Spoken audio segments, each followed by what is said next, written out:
Acceleration due to gravity म्हणजे gravitational force due to earth act on any object result in its acceleration. Okay, gravitational force due to earth act on any object result in its acceleration म्हणजे अर्थच्या gravitational फोर्समुळे जो acceleration होतो त्याला आपण acceleration due to gravity असे म्हणतो. आणि त्याचा फॉर्म्युला आपण काल डिराईव्ह केलेला आहे.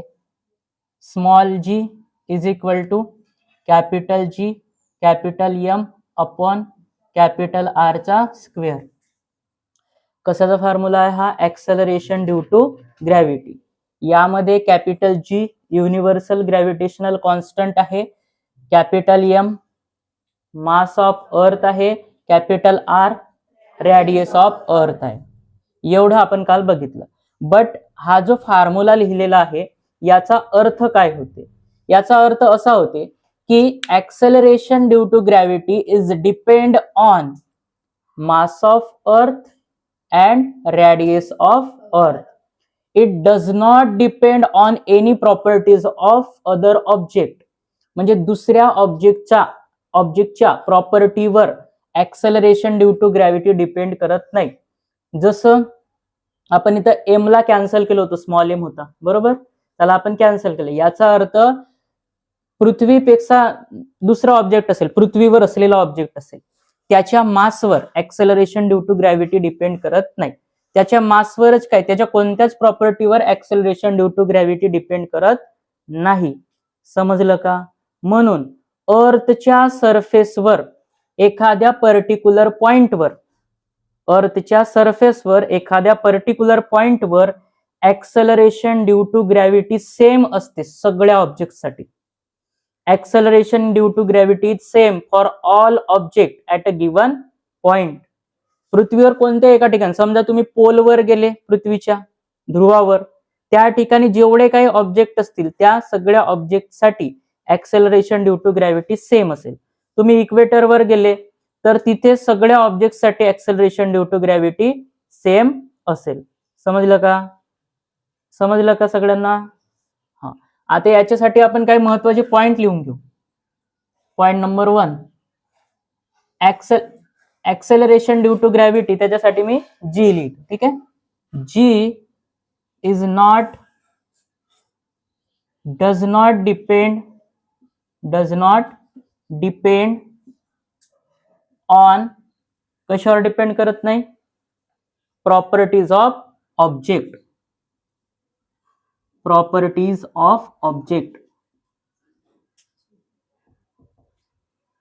म्हणजे ऑब्जेक्टच्या प्रॉपर्टीवर value of g acceleration due to gravity depend करत नाही.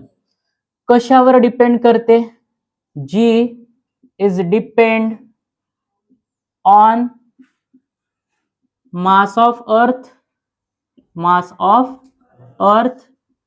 that is capital M and radius of earth capital R.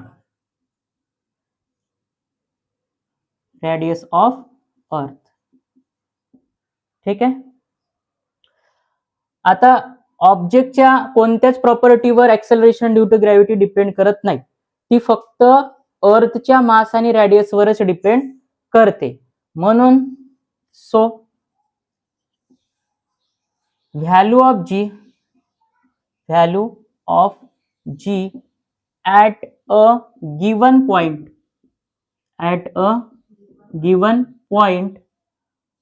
on the earth. बघा हा शब्द महत्वाचा आहे, at a given point. Value of g at a given point on the earth is same for all object.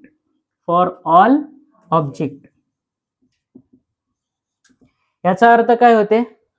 अर्थच्या एका particular पॉइंटवर, एका particular प्लेसवर value of जी सगळ्या ऑब्जेक्टसाठी same असेल. Example सांगितलं तुम्हाला. तुम्ही जर पोलवर गेलं म्हणजे ध्रुवावर, तर ध्रुवावर सगळ्यांसाठी acceleration due to gravity same असेल. ओके, आणि इक्वेटरवर गेलं तर इक्वेटरवर सुद्धा सगळ्यांसाठी acceleration due to gravity same असेल on the surface of earth. समजलं एवढं? हे होतं या फॉर्म्युलाचा मिनिंग किंवा कन्क्लुजन, याच्यावर आपण हे लिहिलं. ठीक आहे. आता आपल्याला आज शिकायचं आहे variation in value of g. Variation in value of g म्हणजे बघा, आपली जी अर्थ आहे ती एक्झॅक्टली स्फिरिकल आहे का? नाही. म्हणजे पूर्ण अशी गोलाकार नाहीये, सर्क्युलर नाहीये. ती ध्रुवावर चपटी आहे आणि इक्वेटरवर फुगीर आहे. त्याला बल्जिंग म्हणतो आपण, bulges at the equator and flat at the pole. त्याच्यामुळे त्या अर्थच्या सेंटर पासून सर्व बाजूला डिस्टन्स सारखा असेल का? नाही. सर्कल असेल तर सर्व बाजूला डिस्टन्स सारखा असेल, बरोबर. पण तो सर्क्युलर नाही आहे ना अर्थ, त्याच्यामुळे सर्व बाजूला डिस्टन्स सारखा राहणार नाही. आता सर्व बाजूला डिस्टन्स सारखा नाही राहणार, मग ग्रॅव्हिटेशनल फोर्स सगळ्या डायरेक्शनला सारखाच लागेल का? अरे सर्व डायरेक्शनला सारखा लागेल का? नाही. आता ग्रॅव्हिटेशनल फोर्स सर्व डायरेक्शनला सारखा नाही लागत आहे, मग ऍक्सेलरेशन ड्यू टू ग्रॅव्हिटी सर्व डायरेक्शनला सारखीच राहील का? नाही.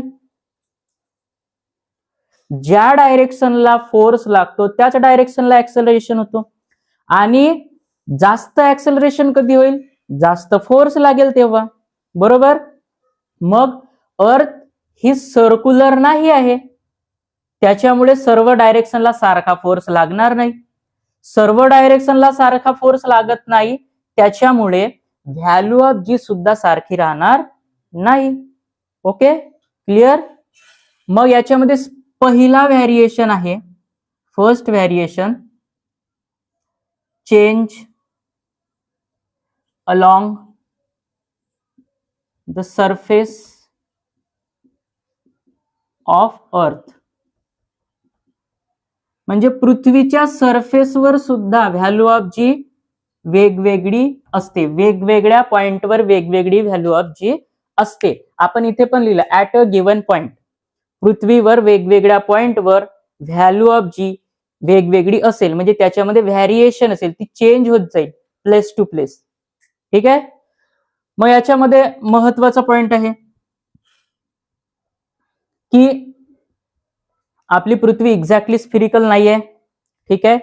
त्याच्यामुळे अर्थवर व्हॅल्यू ऑफ जी सारखी राहणार नाही. मग आपण इथं लिहू शकतो value of G is not same everywhere, is not same on the earth everywhere. म्हणजे सगळीकडे सारखी असते का व्हॅल्यू ऑफ जी? नाही. मग याचं कारण काय आहे? Value of G is not same on the earth everywhere, म्हणजे पृथ्वीच्या सरफेसवर सगळीकडे व्हॅल्यू ऑफ जी सेम राहत नाही. याचं नेमकं कारण काय आहे? याचं कारण काय आहे? अर्थ इज नॉट एक्झॅक्टली स्फिरिकल. जर स्फिरिकल असती तर सर्व बाजूला व्हॅल्यू ऑफ जी ही सारखीच असती. ठीक आहे. काय लिहू शकतो? शेप ऑफ अर्थ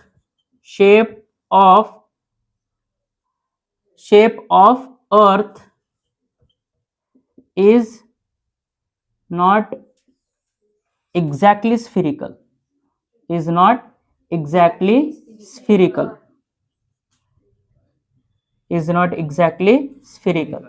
Shape of earth is not exactly spherical. आता स्फिरिकल नाही आहे म्हणजे या प्रकारचा असेल तो,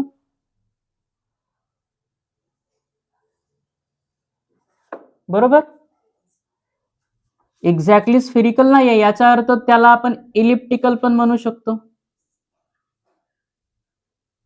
ठीक आहे. मग समजा इथं कुठेतरी सेंटर आहे त्याचा अर्थचा, इकडे पोल आहे. पोलवर जी अर्थ जी असते ती पोलवर कशी असते? फ्लॅट असते, चपटी असते ध्रुवावर. आणि इकडे काय आहे? इक्वेटरवर फुगीर असते, आहे फुगीर, आणि इकडे फ्लॅट आहे. मग पोल पासून सेंटर पर्यंतचा डिस्टन्स आणि इक्वेटर पासून सेंटर पर्यंतचा डिस्टन्स सारखा आहे का? नाही. मग डिस्टन्स सारखा नाही आहे तर ह्या दोन्ही ठिकाणी ग्रॅव्हिटेशनल फोर्स सारखा लागत असेल का? नाही. मग मला सांगा की पोलवर जास्त ग्रॅव्हिटेशनल फोर्स असेल की इक्वेटरवर जास्त ग्रॅव्हिटेशनल फोर्स लागेल? पोलवर. का बरं? कारण डिस्टन्स कमी आहे पोल पासून सेंटर पर्यंतचा. हा फॉर्म्युलाचा अर्थ काय होतो? acceleration due to gravity is inversely proportional to the radius. Inverse proportion म्हणजे एक क्वांटिटी जर इन्क्रीज झाली तर दुसरी डिक्रीज होते. मग इथे डिस्टन्स डिक्रीज झाला, कमी झाला, याचा अर्थ ऍक्सेलरेशन ड्यू टू ग्रॅव्हिटी जास्त असेल. इकडे डिस्टन्स जास्त झाला, इन्क्रीज झाला, तर इथे ऍक्सेलरेशन ड्यू टू ग्रॅव्हिटी कमी असेल. डिस्टन्स कमी, ऍक्सेलरेशन ड्यू टू ग्रॅव्हिटी जास्त. डिस्टन्स जास्त, ऍक्सेलरेशन ड्यू टू ग्रॅव्हिटी कमी. म्हणजे जर आपण या पोल पासून जर इक्वेटर कडे जात आहोत, पोल कडून जर इक्वेटर कडे जात आहोत, तर मला सांगा ऍक्सेलरेशन ड्यू टू ग्रॅव्हिटी कमी कमी होत जाईल की वाढत वाढत जाईल? कमी कमी होत जाईल. कारण डिस्टन्स इथे कमी आहे, डिस्टन्स वाढत वाढत वाढत वाढत जाईल कुठपर्यंत? इक्वेटर पर्यंत. त्याच्यामुळे इथं ऍक्सेलरेशन ड्यू टू ग्रॅव्हिटी कमी असेल. ठीक आहे, समजलं हा? आता इथं लिहू आपण त्याला. Value of G is not same on the earth everywhere. Why? Because shape of earth is not exactly spherical. ठीक आहे. अँड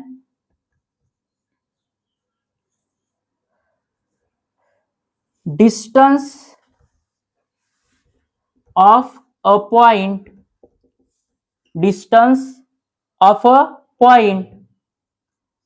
on the earth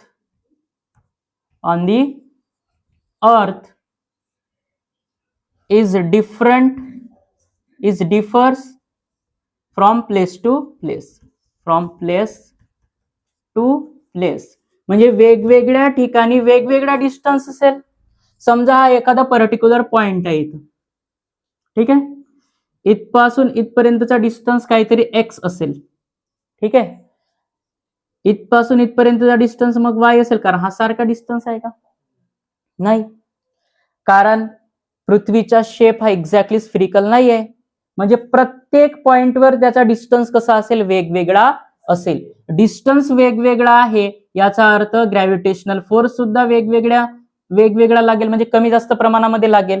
आणि ग्रॅव्हिटेशनल फोर्स जर कमी प्रमाणात लागला तर ऍक्सेलरेशन ड्यू टू ग्रॅव्हिटी सुद्धा कमी प्रमाणात असेल तिथं. आणि जर फोर्स जास्त लागत असेल तर ऍक्सेलरेशन ड्यू टू ग्रॅव्हिटी जास्त असेल तिथं. ठीक आहे. Distance of a point on the earth it is differ from place to place. ठीक आहे. आता त्याच्यानंतरचा पॉइंट आहे याच्यामध्ये, ड्यू टू रोटेशन ऑफ अर्थ.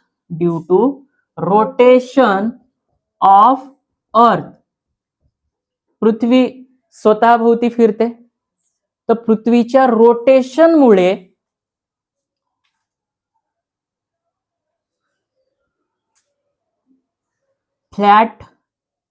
Flatter at pole. ती पोलवर कशी आहे? फ्लॅट आहे. आणि बल्जेस ऍट इक्वेटर. आणि इक्वेटर कशी आहे? इक्वेटरवर कशी आहे? फुगीर. इथे चपटी आहे ध्रुवावर आणि इक्वेटरवर कशी आहे? फुगीर आहे. समजलं का? Due to rotation of earth is flatter at pole. ध्रुवावर चपटी आहे. अँड बल्जेस ऍट इक्वेटरवर कशी आहे? फुगीर आहे. सगळ्यांना समजलं? त्यानंतर जसं जसं आपण पोल पासून इक्वेटर कडे जाऊ डिस्टन्स वाढत जाईल. बरोबर? मग डिस्टन्स जर वाढत आहे तिथे ऍक्सेलरेशन ड्यू टू ग्रॅव्हिटी कमी असेल की जास्त असेल? कमी असेल. ऍक्सेलरेशन ड्यू टू ग्रॅव्हिटी कमी असेल जसं जसं आपण पोल कडून इक्वेटर कडे जाऊ. आता पोल कडून इक्वेटर कडे जाताना हाईट कमी होत आहे की जास्त होत आहे? हाईट म्हणजे डिस्टन्स कमी होत आहे की जास्त होत आहे? आता याच्यासाठी आपण शब्द कोणता यूज करणार? Latitude. As we go from pole to equator latitude is decreases and acceleration due to gravity is also decreases. Acceleration due to gravity decreases slowly with decreasing latitude.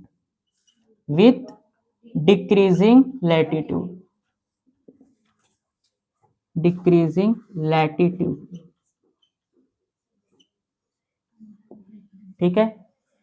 Acceleration due to gravity decreases slowly with decreasing latitude. म्हणजे जसं आपण pole कडून equator कडे जातो तशी acceleration due to gravity decrease होत जाते. ठीक आहे. मग याच्यामध्ये सगळ्यात जास्त रॅडियस कुठं आहे? सगळ्यात जास्त रॅडियस कुठं आहे? इक्वेटरवर. Radius is largest at equator. मग इक्वेटरवर रॅडियस जास्त आहे तर तिथे ऍक्सेलरेशन ड्यू टू ग्रॅव्हिटी कमी की जास्त? कमी. मग याच्यामध्ये व्हॅल्यू ऑफ जी काय आहे? Value of g at equator is 9.78 metre per second square. एक्झामच्या दृष्टिकोनातून इम्पॉर्टंट आहे. हा सुद्धा पॉइंट इम्पॉर्टंट आहे. ठीक आहे. काय? 9.77 ऑन दी सरफेस ऑफ अर्थ आपण त्याला कन्सिडर करू शकतो. ठीक आहे. बट व्हॅरिएशन आहे याच्यामध्ये, आपण ती एकच व्हॅल्यू लक्षात ठेवायची नाही. इक्वेटरवर वेगळी, पोलवर वेगळी असं आहे ते. ठीक आहे. डिपेंड करते डिस्टन्सवर. G is equal to 9.78 metre per second square. ही व्हॅल्यू कोणत्या पॉइंटवर आहे? ऍट इक्वेटरवर. कारण इक्वेटरवर रॅडियस कशी आहे? लार्जेस्ट आहे, जास्त आहे रॅडियस. ठीक आहे. त्याच्यानंतर रॅडियस इज स्मॉलेस्ट और मिनिमम रॅडियस आहे त्याच्यामध्ये ऍट पोल. पोलवर रॅडियस स्मॉलेस्ट आहे, डिस्टन्स कमी आहे. डिस्टन्स कमी असल्यामुळे ऍक्सेलरेशन ड्यू टू ग्रॅव्हिटी जास्त असेल. किती? 9.832 metre per second square. 9.832 metre per second square. Another important point. Exam मध्ये एमसीक्यू क्वेश्चन्स मध्ये 1 मार्कच्या क्वेश्चन मध्ये हे विचारलं जाऊ शकते. समजलं? Radius is largest at equator, therefore value of G is minimum at the equator, that is g is equal to 9.78 metre per second square. Radius is smallest at pole. पोलवर radius कमी असते त्याच्यामुळे व्हॅल्यू ऑफ जी जास्त असेल, that is g is equal to 9.832 metre per second square. सगळ्यात जास्त पोलवर असते आणि सगळ्यात कमी इक्वेटरवर असते. आणि जसं जसं आपण पोलकडून इक्वेटरकडे जातो तशी व्हॅल्यू ऑफ जी म्हणजे ऍक्सेलरेशन ड्यू टू ग्रॅव्हिटीची व्हॅल्यू डिक्रीज होत जाते. समजलं? त्याच्यानंतर एक पॉइंट लक्षात ठेवायचा. आता हा पॉइंट थोडा वेगळा आहे. पृथ्वीवर जेवढा ऍक्सेलरेशन ड्यू टू ग्रॅव्हिटी असेल त्याच्या 1/6 टाइम्स मूनवर ऍक्सेलरेशन ड्यू टू ग्रॅव्हिटी असेल. म्हणजे पृथ्वीवर जेवढा काही ऍक्सेलरेशन ड्यू टू ग्रॅव्हिटी जीची जे काही व्हॅल्यू असेल त्याच्या 1/6 केलं म्हणजे 6 ने भाग दिला आपण, तर चंद्रावर तेवढं ऍक्सेलरेशन ड्यू टू ग्रॅव्हिटी असेल. व्हॅल्यू ऑफ जी किंवा याला आपण असं लिहू शॉर्ट मध्ये जी on the earth. Value of g on the earth, value of g on the moon म्हणजे acceleration due to gravity on the moon. मूनवर जी ऍक्सेलरेशन ड्यू टू ग्रॅव्हिटी आहे ती अर्थच्या ऍक्सेलरेशन ड्यू टू ग्रॅव्हिटीच्या 1/6 आहे. पृथ्वीवर जेवढं ऍक्सेलरेशन ड्यू टू ग्रॅव्हिटी असेल त्याच्या 1/6 कुठं असेल? मूनवर असेल. हा सुद्धा महत्वाचा पॉइंट आहे. समजलं का सगळ्यांना? समजलं? ओके, नोट करा. आपण काय बघितलं याच्यामध्ये? Variation of G along the surface of earth. बघा, पहिला व्हॅरिएशन होता change along the surface of earth. आता दुसरा व्हॅरिएशन आहे change with height. Change with height. Change with height म्हणजे कसं? आतापर्यंत आपण काय बघितलं? अलॉंग दी सरफेस ऑफ अर्थ म्हणजे पृथ्वीच्या सरफेसवर, इक्वेटरवर किती असते, पोलवर किती असते एक्सेलरेशन ड्यू टू ग्रॅव्हिटी आपण बघितलं. ठीक आहे. आणि पृथ्वीच्या सरफेसवर वेगवेगळ्या पॉइंटवर एक्सेलरेशन ड्यू टू ग्रॅव्हिटी वेगवेगळा असतो. आता चेंज विथ हाईट म्हणजे पृथ्वीच्या सरफेस पासून एका पर्टिक्युलर हाईटवर, इकडे इथपासून इथपर्यंत काय आहे ते आर, समजा आर. ठीक आहे. आणि पृथ्वीच्या सरफेस पासून एका पर्टिक्युलर हाईट पर्यंत acceleration due to gravity find करायचं आहे आपल्याला. तर सरफेस पासून या पॉइंट पर्यंत ही हाईट आहे, उंची आहे. ठीक आहे. तर टोटल डिस्टन्स किती होईल? हा आर प्लस एच. म्हणजे डिस्टन्स वाढला ना? डिस्टन्स वाढला की नाही? पृथ्वीची रॅडियस किती आहे? 6.4 into 10⁶ metre. That is 6400 kilometre असं समजू आपण. 6400 किलोमीटर पृथ्वीची रॅडियस. ठीक आहे. मग समजा पृथ्वीच्या वरून एखादा एरोप्लेन जात आहे, विमान बघितलं? हा, पृथ्वीच्या वरून एखादा एरोप्लेन जात आहे. समजा 10 किलोमीटर अंतरावरून, जसं तुमच्या बुक मध्ये दिलंय 10 किलोमीटर अंतरावरून चालला.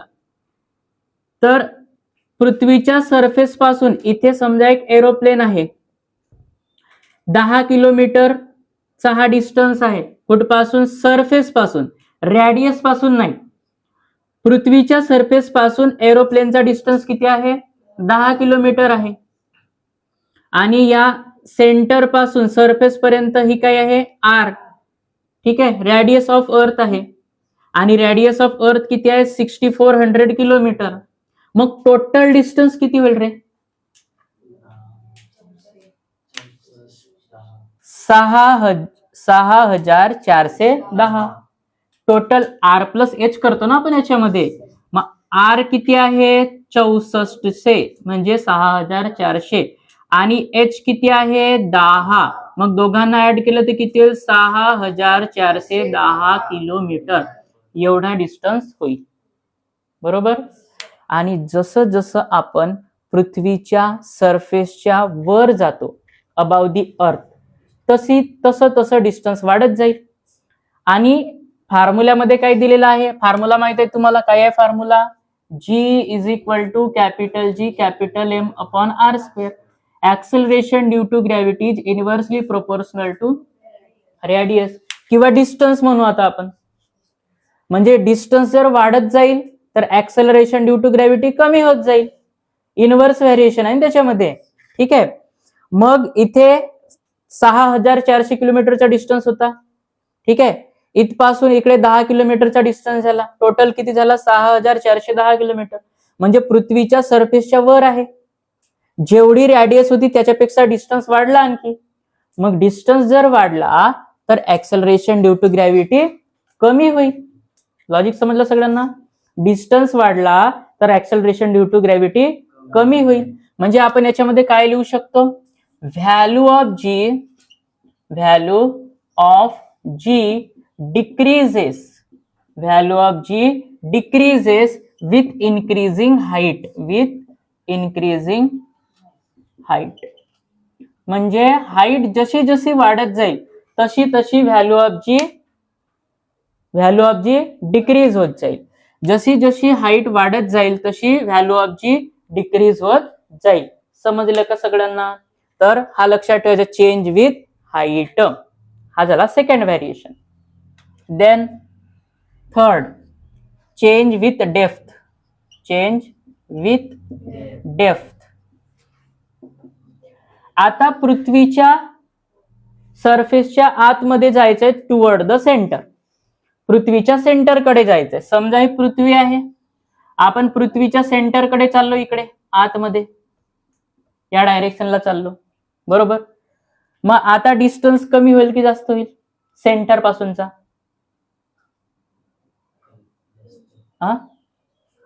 आपण ह्या सरफेस पासून आतमध्ये चाललो सेंटरकडे, डिस्टन्स कमी कमी होत जाईल. सरफेस पासूनचा डिस्टन्स कमी होईल ना, होईल की नाही? बट याच्यामध्ये मास सुद्धा कमी होत जाईल, मास सुद्धा चेंज होत जाईल. समजलं का?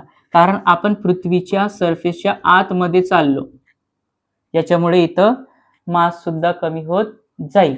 आता कोणाला वाटेल की याच्यामध्ये पुन्हा डिस्टन्स कमी होत आहे, जसं इथं सांगितलं तुम्हाला, डिस्टन्स वाढत आहे, इकडे डिस्टन्स वाढत आहे, तर ऍक्सेलरेशन ड्यू टू ग्रॅव्हिटी काय होते? कमी होते. इकडे डिस्टन्स कमी होत आहे, तर ऍक्सेलरेशन ड्यू टू ग्रॅव्हिटी वाढेल असं वाटेल. कारण आपण इथं सांगितलं तुम्हाला की जर डिस्टन्स जर वाढत आहे तर ऍक्सेलरेशन ड्यू टू ग्रॅव्हिटी कमी होते, डिस्टन्स कमी होत आहे तर ऍक्सेलरेशन ड्यू टू ग्रॅव्हिटी वाढत असेल. तर याच्यामध्ये डिस्टन्स कमी होत आहे, ऍक्सेलरेशन ड्यू टू ग्रॅव्हिटी वाढायला पाहिजे, पण याच्यात तसं होत नाही. याच्यामध्ये डिस्टन्स पण कमी होते आणि मास सुद्धा चेंज होत जाते. त्याच्यामुळे इथे ऍक्सेलरेशन ड्यू टू ग्रॅव्हिटी सुद्धा चेंज होत जाते, डिक्रीज होत जाते. लक्षात ठेवायचा. Height, change with height, acceleration due to gravity decreases with increasing height. Acceleration due to gravity decreases with depth. समजलं? जशी जशी खोली वाढत जाते आतमध्ये, तशी तशी ऍक्सेलरेशन ड्यू टू ग्रॅव्हिटीची व्हॅल्यू सुद्धा कमी होत जाते.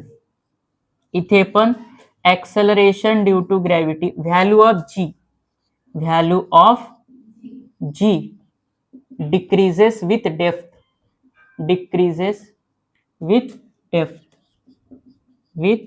डेप्थ. ठीक आहे. जसं जसं आपण पृथ्वीच्या केंद्राकडे जाऊ तसं तसं acceleration due to gravity decrease होत जाते. दोन्ही ठिकाणी लक्षात ठेवायचं. हाईट मध्ये सुद्धा काय होते? Acceleration due to gravity decrease होते, with depth acceleration due to gravity डिक्रीजच होत असते.